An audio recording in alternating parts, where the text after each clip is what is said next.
Hi everyone, welcome back to my YouTube channel. It has been ages since I actually filmed a video. I've been so demotivated, but we're back at it again. You know how it is. You're watching Teresa and this is Chats with T.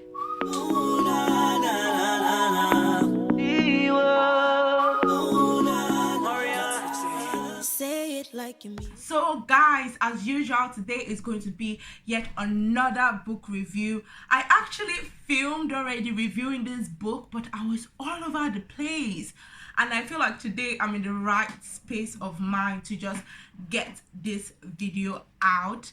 So the book that we're going to be reviewing is there we go.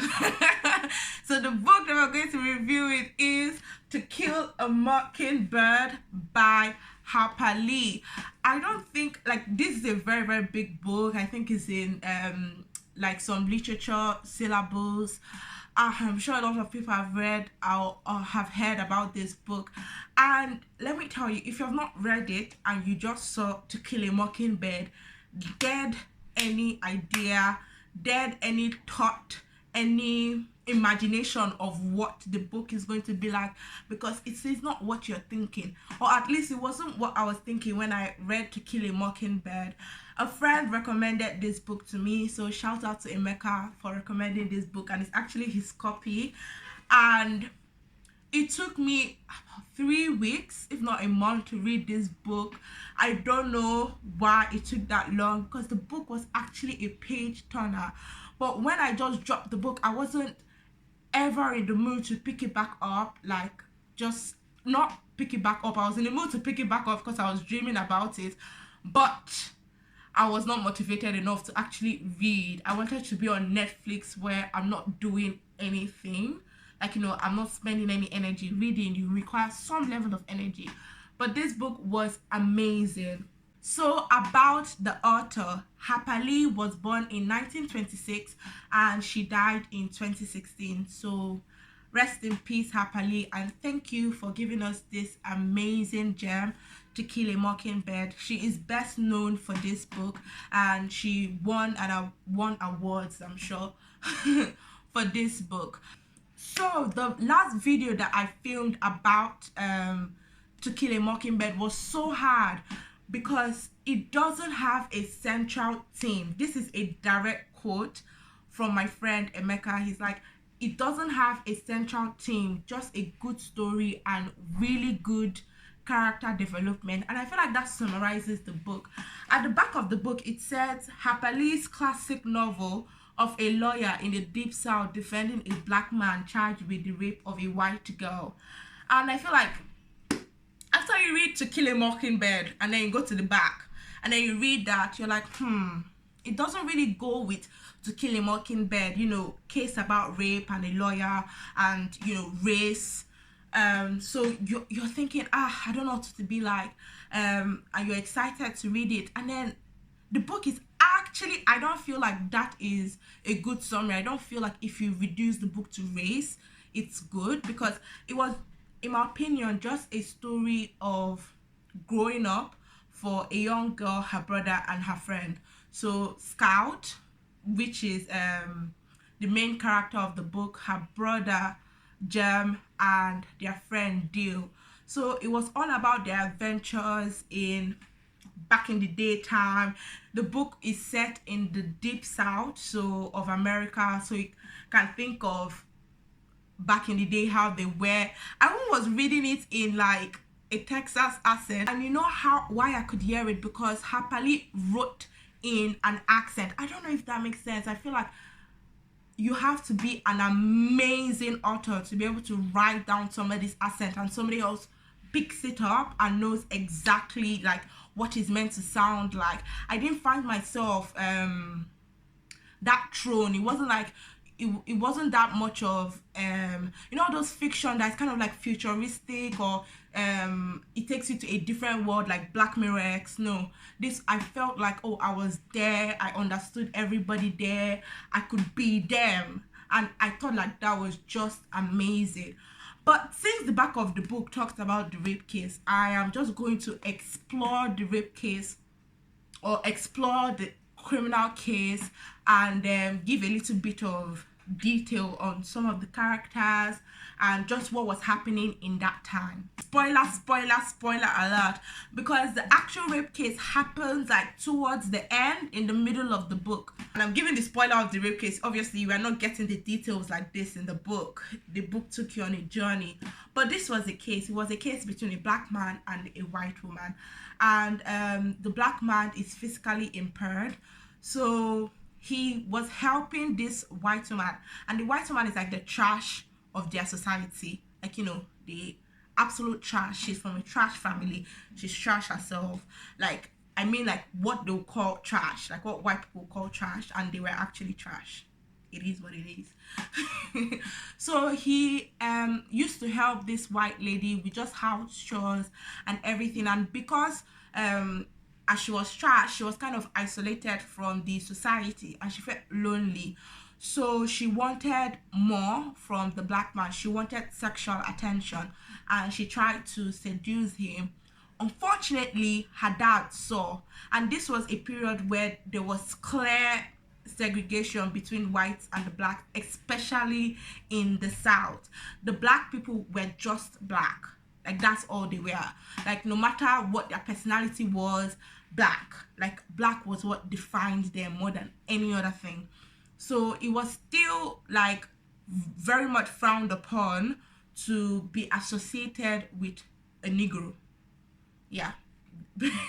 Plain and simple, like they were called Negroes or niggers like casually. It was back in the day. So unfortunately this was seen by her dad, and the black man ran away. He was not interested. He had a wife and children. He was just helping this white lady that was ostracized from society and took pity on her. Can you imagine being black in that society? They should be taking pity on you, but you feel like a white person, like you see a white person at that level, and then you're taking pity on them. Like, so you can imagine the situation this young white girl was in. So her dad beats her, and then reports to the police that the black man beat her and the black man raped her, and the police went ahead to arrest the black man. And mind you, he's physically impaired, so it came out in the court like he can't actually restrain her, beat her, because one of his arms doesn't function. So how would he restrain her, beat her, attempt to rape her, and she's fighting and she's struggling? And I say young girl, but she's more than, I think she was more than 18. So if she was actually going to fight, she had good fighting chance, because one hand of his was basically useless. So how would he restrain her? It didn't make sense. There wasn't any evidence. But as you can imagine, in the deep South, once you're in the police station, once is a black on white crime, no matter the evidence, the black man was going to be found guilty, and he was. But let's look at his lawyer, Atticus. So the community was very angry at Atticus, because Atticus was a white man. He actually sought to defend the black man. So this is a quote from one of the elders of the community. They were not angry that Atticus was the lawyer defending the black man, because everybody needed a lawyer. You know, like the US law, everybody has a right to defense. So the court actually assigned Atticus as his lawyer. But people were angry because, you know, if you are a white man and you are picked to be the lawyer of a black person, you are not really expected to do anything. You're just expected to sit down and let the guilty verdict be said, because we all know what it's going to be like. So it was kind of like an insult, or it was frowned upon that Atticus was actually researching the case. Atticus was actually putting energy into actually defending the man. And this disdain for Atticus kind of trickled down into his children, Jem and Scout. So as I said, the book is from Scout and Jem's perspective. So we see Scout, she's this fiery, smart, intelligent girl that doesn't really conform to the fact that she's a girl, and then her brother Germ is this smart, intelligent boy, and it's just three of them: Germ, Scout, and their dad Atticus. And you can imagine Atticus is a man that takes his job seriously and would defend a Negro.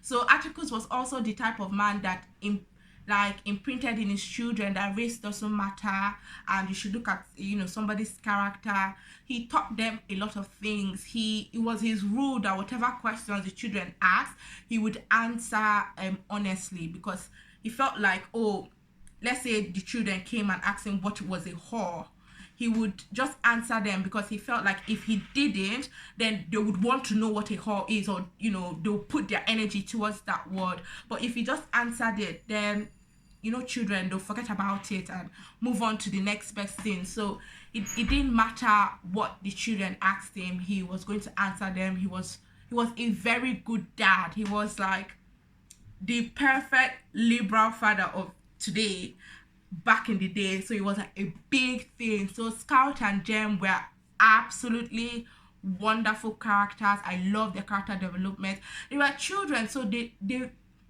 funny enough, like Scout would call black people Negroes, nigger, like there was one time I think a black person was in trouble, and Scout just said, he's just a nigger. Like, she was very dismissive of the situation. But then I was not mad, or I didn't fault her, because she just had articles that was telling her that race doesn't matter, versus growing up in a society that actually shows you that race matters, and it is absolutely paramount that you remember that you're white and black people are black. So it was very interesting to see her develop and see her struggle with, my dad is saying this, like struggle not in a grown-up type of struggle, but struggle in childlike wonder that, oh, my dad is telling me this, but this is what the society is telling me. So that is about the case. And there were other amazing characters, other characters that I absolutely love. I have a little disagreement. I really like this character, Mrs. Dubois, but my friend, he didn't like the character. I liked her because, well, she was, let me say her bad qualities. She was racist, she was rude, she didn't like Scout and Germ because their dad was going to defend a nigger. But she had a very good character. She got addicted to opioids because that's what, or she got addicted to a drug because that was what was given to her as pain meds. And she was very old and she was sick. And when she realized that she was addicted to this drug, she stopped it. And you can imagine being old and being in pain and knowing you're going to die. You could just decide, so what if I'm addicted to the drugs that gives me pain relief? I'll just keep taking it. I'm going to die anyways. Like, what is the bad consequence that I'm going to face towards this addiction? I wouldn't be alive to face that. But she actually fought against the addiction, and she tried as much as possible to rid herself of the addiction. And I just felt like that was so courageous and worth mentioning. She was actually one of my favorite characters. There are a lot of other characters in the book that are amazing. The police officer, I think I'll just leave a little bit of mystery for the other characters, and I don't want to lengthen this video. All I know is that this book was absolutely amazing. I like how they portrayed everybody. The book is amazing. I know that I've not said anything concrete, but I'll leave you with this, exactly how I started. It didn't have a central theme. It was just a wonderful story with amazing character development. And I feel like that encompasses the entire book, and I'm going to leave it at that. So, you know, we rate our books according to writing style, relatability, entertainment, and value added. The writing style was flawless for this book. Personally, I like Chimamanda's writing style. I like that it's all about, you know, Nigeria, and God, I love Chimamanda's writing style. But this book is different. It has words like hard words for me anyways, not everyday words, because come on, Atticus is a lawyer and his children are smart and intelligent. So there are a couple of words in there that made me pause and be like, what's the meaning of that word? And it stumps my ability to just flow with the writing. But I felt like the writing style was absolutely amazing. I can't believe that authors can actually write accents. I just feel like writing is such a beautiful art, and I really enjoyed the writing style of this book. Relatability is kind of like, did I understand the characters? Did I understand the timeline? Did it throw me into that timeline? 100%, absolutely. I don't feel like I have read a bad book that didn't like transport me into that timeline, transport me into that story. I felt like I was in their house. I felt like I was in their community. I felt like I followed them to church, to school, at home, everything. So relatability, definitely 10 out of 10. Entertainment, I was entertained. It is definitely a page turner, but why did I take 3 weeks to finish it? So I don't know what you will make of that information. To be fair, 3 weeks is not a bad time to finish a book, but in my other book reviews, I'm finishing books in 3 days, 4 days. So 3 weeks is like, why? Why? And then value added, I think it changed my perspective a little bit on racism. It's very easy to be like, this person is a racist because they said this, or this person is a racist because they did this, or just label somebody as one thing. But the book was really amazing because it showed that you can be racist and still be a good person. I don't know how that makes sense, but like Mrs. Dubois, for example, she was mean, she was old, you know, not a good part. Yeah, like she'll be somebody that you would say is not a good person. But when you now look at her life and look at her story, you now understand that mean or rude are just some things that describe her, but not herself in entirety. She had courage. She fought for what she thought was right. So if that is whites are superior, it's unfortunate. But if you look at her character, she fought for what was right. So I guess it made me see some things differently. And I saw some characters change. Like there was a scene where some of the white men of the community went to the jail so that they would kill the black man before the trial or harm them. And Atticus was seated in front of the jail to stop them, or try to stop them from actually getting to the black man. And they turned their backs, like they turned back and went home by Scout talking to them, like Scout talking to a child, basically allowed them to see reason and understand, like, wait, we all know that he's going to be guilty anyways, let's allow him the trial at the very least. And they turned back and they didn't actually harm the black man. And I just felt like, okay, it showed a well-rounded image of the community and image of people. So value added, really good also. Overall, I'm going to give this book a 9 out of 10. I don't think I've rated a book 6 out of 10, or like rated a book in the lower numbers. It's always 7 and above. But I'm actually picking really good books to read. If you have any recommendation of what book I should read next, or what book I should read at some point and do a book review, please leave it down in the comment section. Personally, I like African fiction, so something along those lines. But if you have like an amazing book that will not tax me to read, you know, you can imagine reading all those, you know, these action movies and dun dun dun dun dun. I can't imagine reading them because I'm a slow reader in a way.